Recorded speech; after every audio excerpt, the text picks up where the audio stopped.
It's time for the Rick Smith Show. Now, here is the voice of the working class, Rick Smith.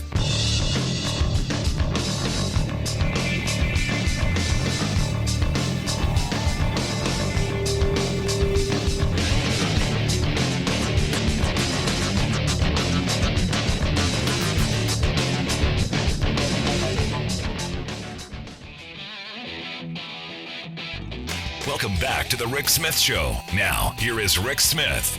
So the CNN town hall with Donald Trump wrapped up, and it was every bit of the live fest, the grievance fest, the giant S show that you would imagine that it would be. It was that and so much more. A couple of things jumped out at me right at first. He actually took credit for the Supreme Court overturning Roe, which my mind immediately goes, hold on. Did those justices tell him something different than what they told the confirmation folks? Because remember, they believed in decided law, and for him to say, hey, I did this, he had to have some different information. Anyway, here to share some thoughts on the giant S show. I've asked my good friend Craig Harrington to come share some thoughts with us. He's the chief cook and bottle washer over at Media Matters for America, MediaMatters.org, the website. Craig, thanks for taking time for us. Yeah, thank you. Thank you for having me on again, Rick. So, gut reaction on the CNN. It's just like a clown show. Setup. Any thoughts?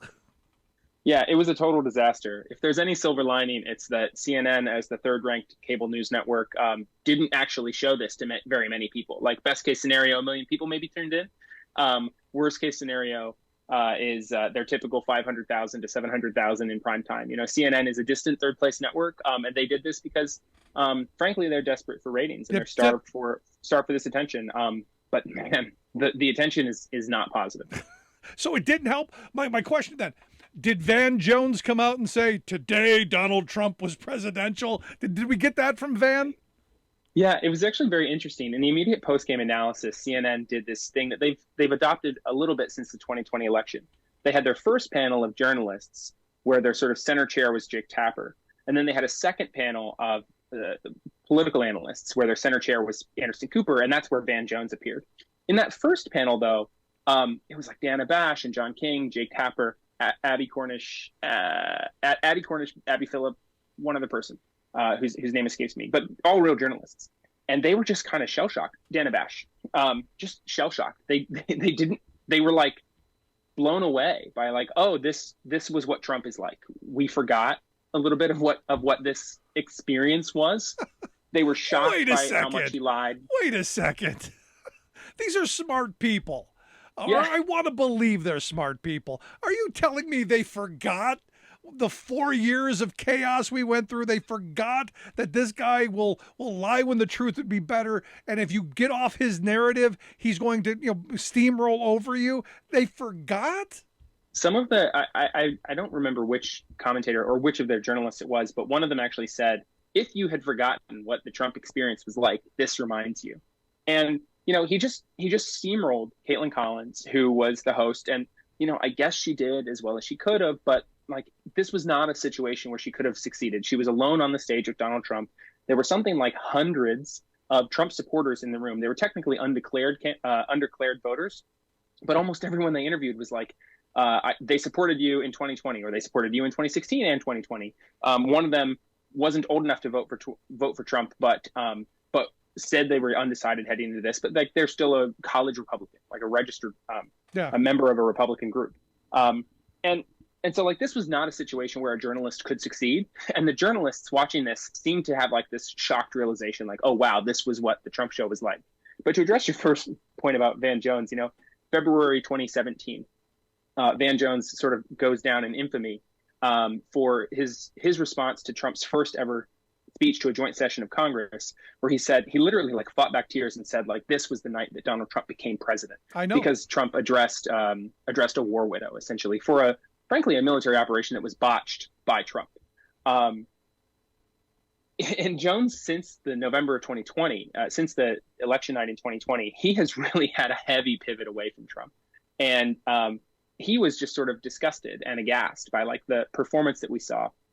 But again, like this is what CNN in their pregame coverage started to talk a little bit about, like a thing they've become a meme for, which is like, would Trump have a pivot during this conversation? Would he use this as an opportunity to, I think they said, will he adopt a more, quote, balanced tone?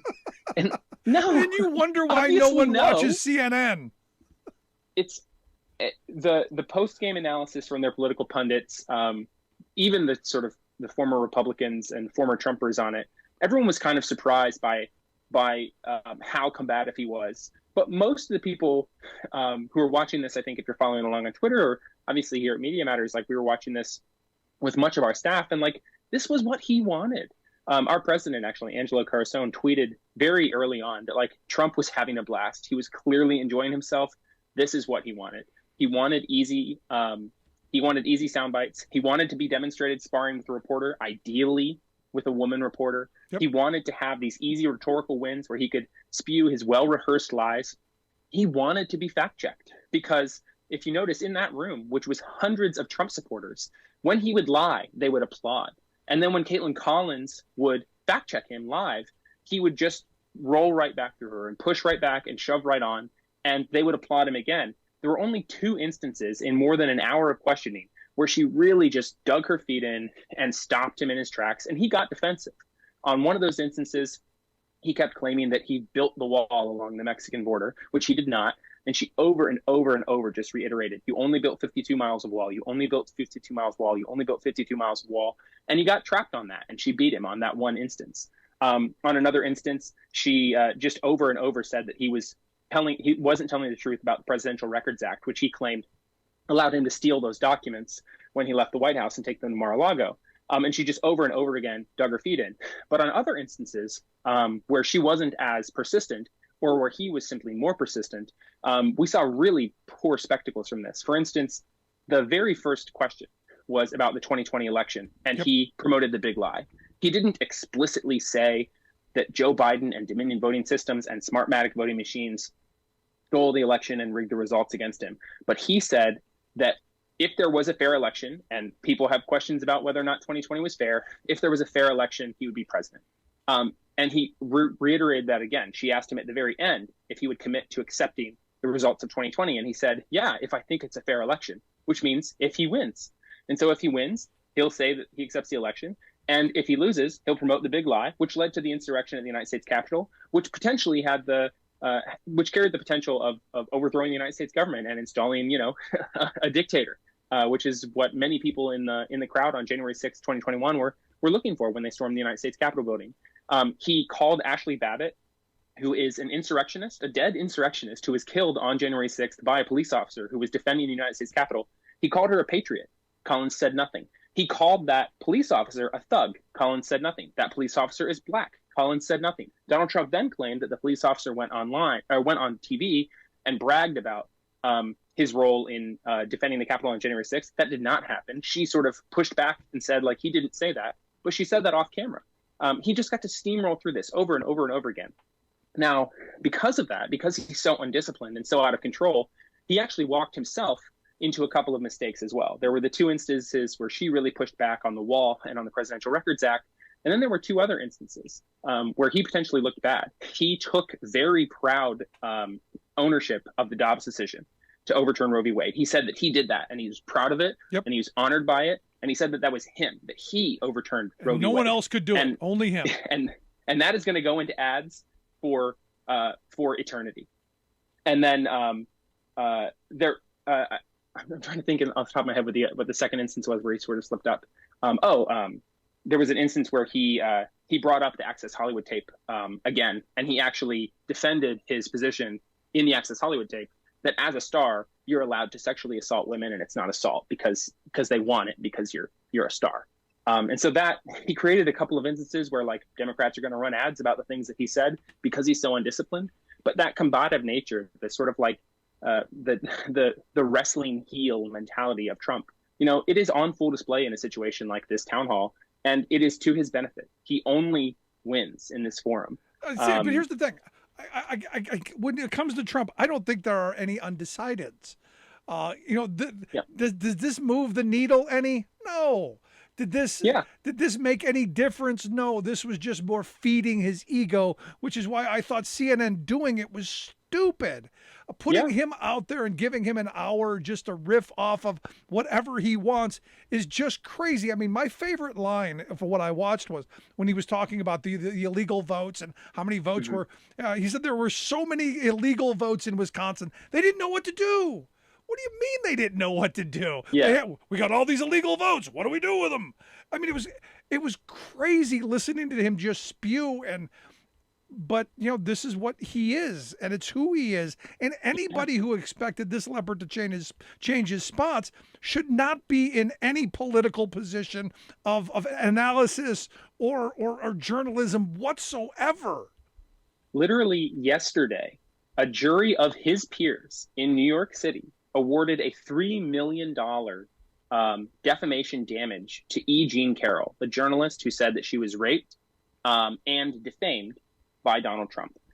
They did not have enough evidence to prove her claim of rape, but they did find Trump was liable, not guilty. It was a civil case, not a criminal case. They found Trump liable for sexual misconduct against her and for defamation. The sexual misconduct, they awarded, I believe, a $2 million compensation for that portion, and the defamation was a $3 million compensation.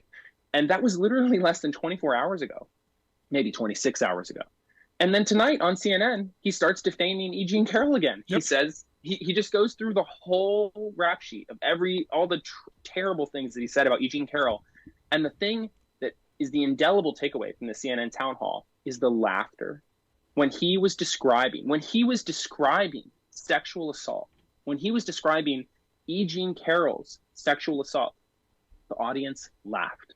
To them, to Republican primary voters, this is hilarious. Not just that it's false, not just that it's a lie, it's actually very funny. No, and that's we just live in different universes. Did we need a town hall to understand that his voters, his supporters, nothing he does is out of bounds? Do we need this display to go, oh yeah, now did we need this? Yeah, I mean, 6 years ago we heard obviously they voted with their feet. 63 million Trump voters voted for him after the locker room talk, right? After the Access Hollywood tape came out. And then 74 million of them voted for him a second time in 2020. Is it a shock that a room with 200 or 400 or however many Trump supporters would think that sexual assault is not just like fair game, but actually like a great game to play? No, it's not surprising at all. We've seen a million testimonials about this. It shouldn't have been surprising. But what it did create was really disgusting television. And oddly enough, it actually might have opened up new civil liability against Donald Trump. Like, could E. Jean Carroll sue him again for this? Maybe. Yeah, there's no double jeopardy in civil law. Like, he just maybe committed a new crime. Like, sue him again, sure. Yeah, $5 million to Trump that he might not pay it. It'll take a decade or 2 decades to get. Does he care about that? No, not really. His ego is so big. It doesn't. None of this stuff matters, I believe. Yeah, and you and I, here we are now. We've been talking about this for 15 minutes. Like, God, we're back in the morass of the Trump world. Like, he is such a dominant media figure. He makes really compelling TV, right? People watch and they are outraged or they are shocked or they laugh along with him. But this man was prime time for the entirety of his presidency. And even though he was chaotic and dangerous and a lot of people died, millions of Americans lost their lives during the Trump administration that did not have to. I think the excess mortality in the wake of COVID in the U.S. is like over 3 million people.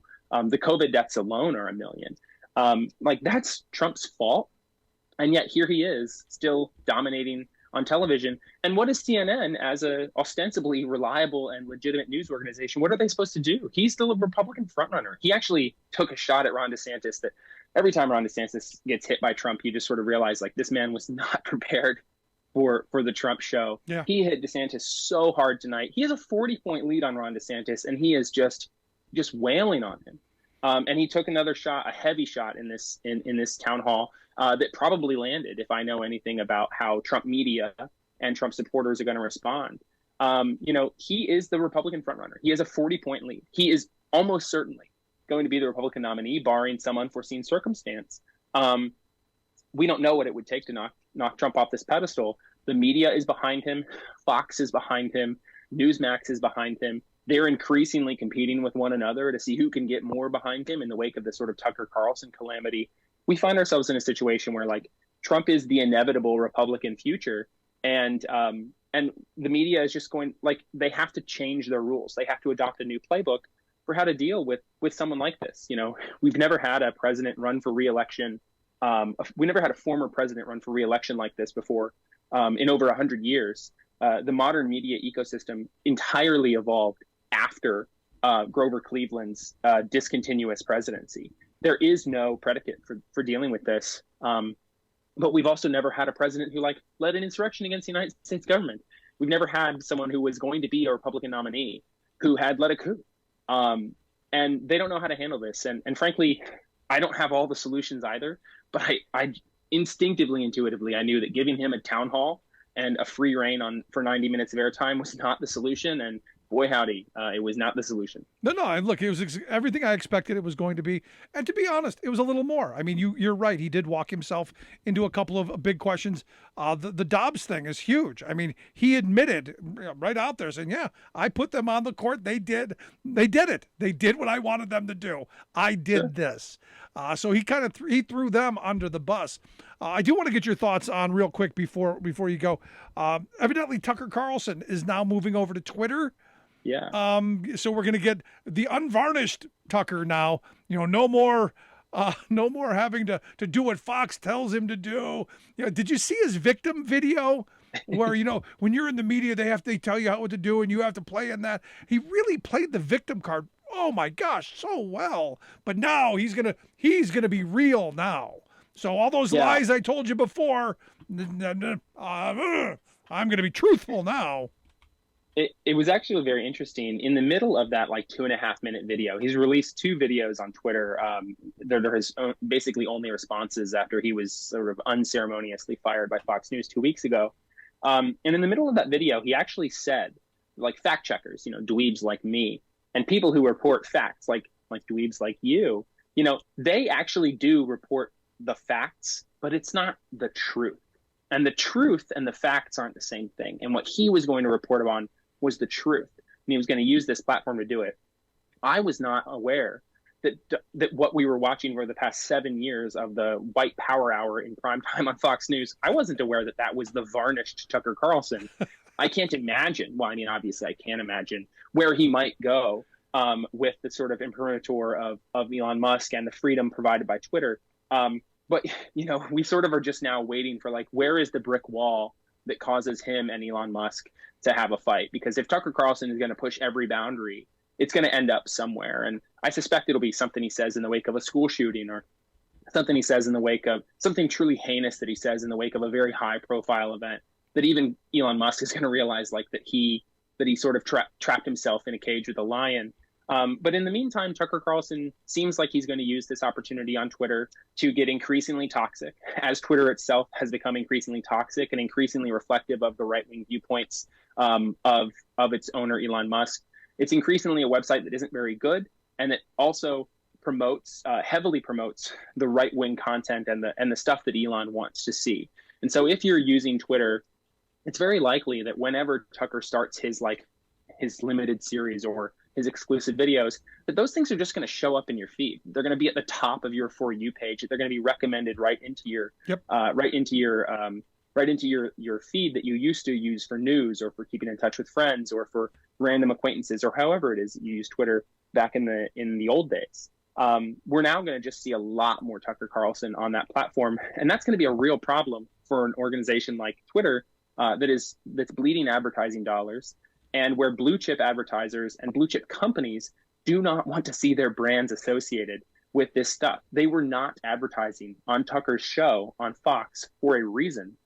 And now he's going to be sort of mainlined by Twitter. The fascinating thing is, the money involved. So Tucker seems to have broken a $25 million clause in his exit agreement with Fox News and forfeited that $25 million, which he's going to fight for in court, in exchange for going over to Twitter. But it's possible that Elon can just offer him just far more than the cash value of that Fox contract. It remains to be seen where this goes. But one thing we do know and I apologize for sort of going on here, but we've seen extremely polarizing, popular, formerly profitable Fox personalities exit before, and they have essentially evaporated. When Glenn Beck left Fox and founded The Blaze, I think in his first full year of operating that organization, he brought in like $95 million, like a fascinating payday. He made as much as like Oprah Winfrey in 2013 or something like that. But Glenn Beck is no longer influential. He's just extremely rich. And he's not influential anymore because Fox News is a political party. It's a political apparatus. And when he was the headliner at Fox News, he was like kind of their president. He was the leader of that party. And when he left, he could make a ton of money in the private sector, but he didn't have the influence anymore that was provided to him by Fox. It's entirely plausible, and it's probably even likely that Tucker is going to make a lot of money on Twitter and a lot of money from his collaboration with Elon. But whether or not he can have the same influence remains to be seen, because Fox is the political operation. When you run Fox, you run the show. Yeah. And you really need look no further than who is the guy that Tucker Carlson replaced? Tucker Carlson was a nobody. And then he replaced Bill O'Reilly, the king of Fox News, the king of conservative media. Bill O'Reilly's still alive. He's just completely obscure now. Tucker replaced him, built upon him, went to heights that Bill O'Reilly could have never seen. And now he'll be replaced too. And the real question isn't really what Tucker Carlson's going to do. The question is like, is the next Tucker Carlson replacement going to be even worse than Tucker, who was even worse than Bill, who was even worse than Glenn? And I say yes, because that is the system we've seen previously. Do we have any idea who the replacement was going to be? I've heard people throw out Candace Owens' name a couple of times, and I'm like, I don't know about that. But I can only imagine. But I can only imagine it could be somebody worse. Yeah, I mean, I can only imagine how many blood vessels would burst for Tucker Carlson if he was replaced by a black woman. But I don't think it'll be Candace Owens. I sort of jokingly remarked that I thought maybe Harris Faulkner from their daytime program would be the next one up. The obvious clone who they have on staff is Will Cain. He has done everything he could to rebuild himself as a sort of right-wing provocateur in Tucker's mold. And this is a guy who used to be like a sideline reporter for ESPN. It's possible it could be someone like Will Cain, who they already have on staff.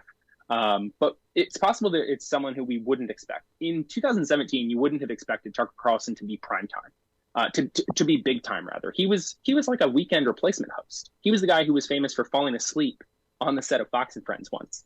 And then he became, the king of Fox.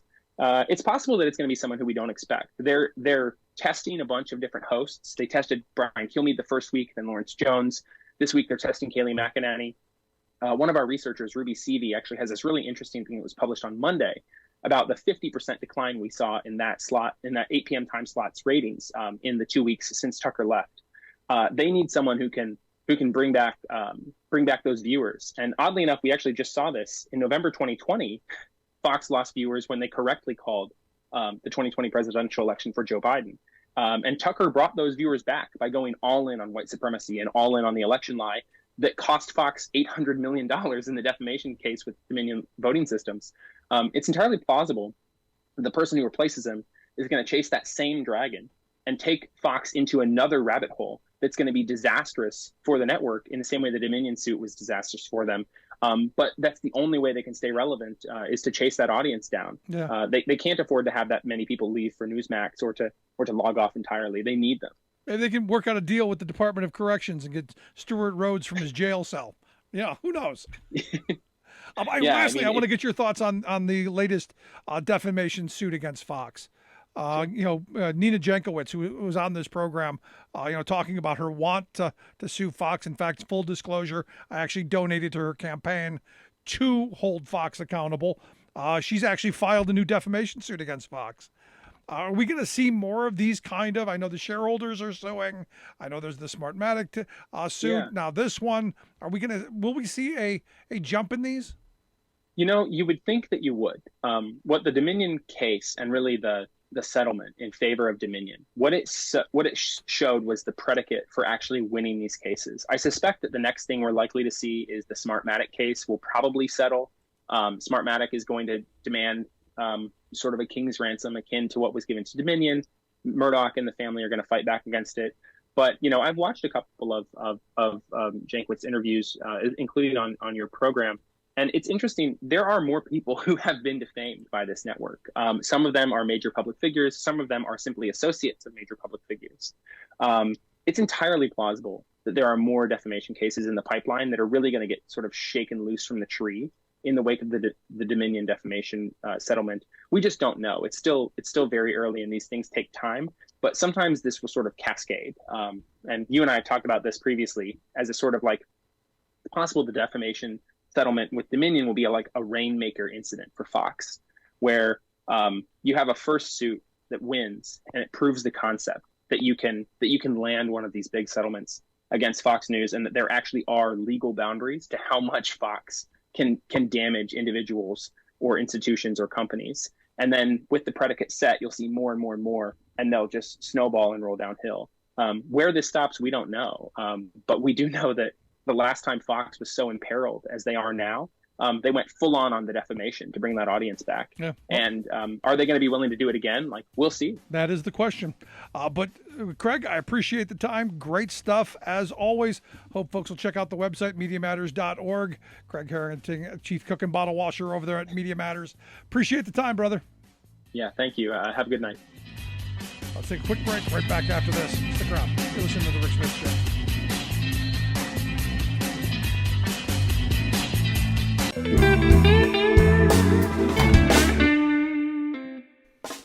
Before we close the program, we want to take a moment to thank our viewers and to share a little bit about why we do what we do.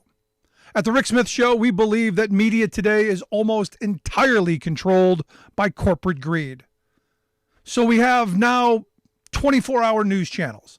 But instead of 24 hours of news, what we get is 1 hour repeated 24 times, and with tons of commercials creating obscene amounts of profits.